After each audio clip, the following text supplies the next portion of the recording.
안녕하세요. 오늘도 유익한 인사노무 정보를 전해드리는 노현노무사입니다. 오늘은 2025년 2월 23일부터 적용 예정인 남녀고용평등법에 대해서 알아보고자 하는데요. 일부 조항에 대해서는 24년 10월 22일부터 지금 시행이 되고 있으니 영상 끝까지 참고해주세요.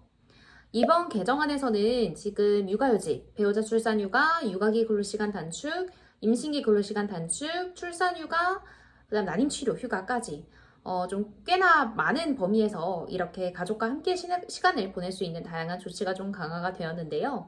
각 개정 내용을 하나씩 살펴보도록 하겠습니다. 첫 번째는 육아휴직 기간 확대 및 사용 방식이 변경되었다는 건데요. 일단 기존 최대 1년이었던 육아휴직 기간이 이제 최대 1년 6개월로 확대가 됩니다. 다만 부모 모두가 각각 3개월 이상 육아휴직을 사용을 했거나 한부모 또는 중증 장애 아동의 부모인 경우에만 6개월을 1년에서 6개월을 추가로 연장할 수 있습니다. 법 시행 후에 이미 육아휴직 1년을 사용을 했거나 또는 사용 중인 경우라고 하더라도 자녀 연령이 만 8세 이하 초등학교 2학년 이하 그리고 해당 사업장에서 6개월 이상 근로를 하였다면 위에서 아까 말씀드린 요건을 충족하면 육아휴직을 6개월 연장할 수 있습니다.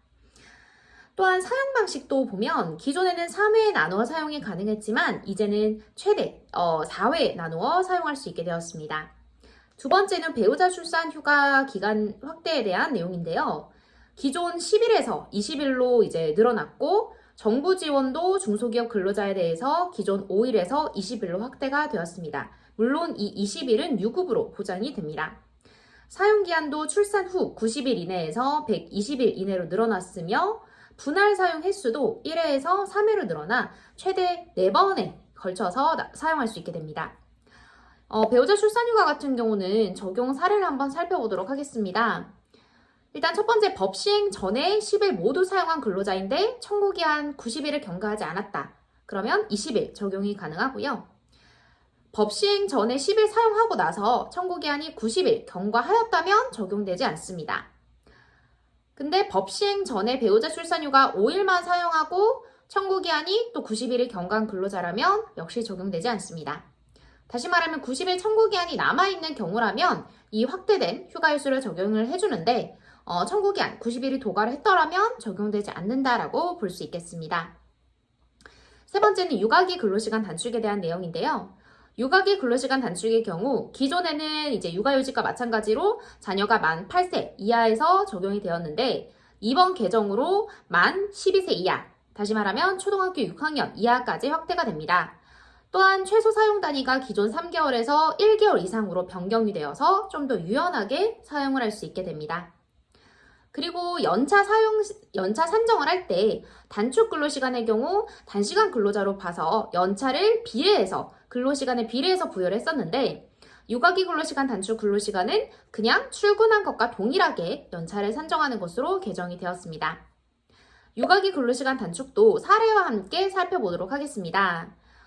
첫 번째로 법 시행 당시에 육아휴직 1년을 육아기 근로시간 단축으로 사용 중이고 시행일 기준 6개월이 남아있는 경우에는 미사용 육아휴직 6개월을 2배 가산해서 1년 사용이 가능합니다. 또는 자녀 연령이 10살이고 육아기 근로시간 단축은 1년 모두 사용을 했는데 육아휴직을 미사용했다. 그러면 육아기 근로시간 단축은 미사용한 육아휴직 1년을 2배 가산한 최대 2년까지 사용이 가능합니다. 그 다음에 네 번째는 임신기 근로시간 단축에 대한 내용인데요.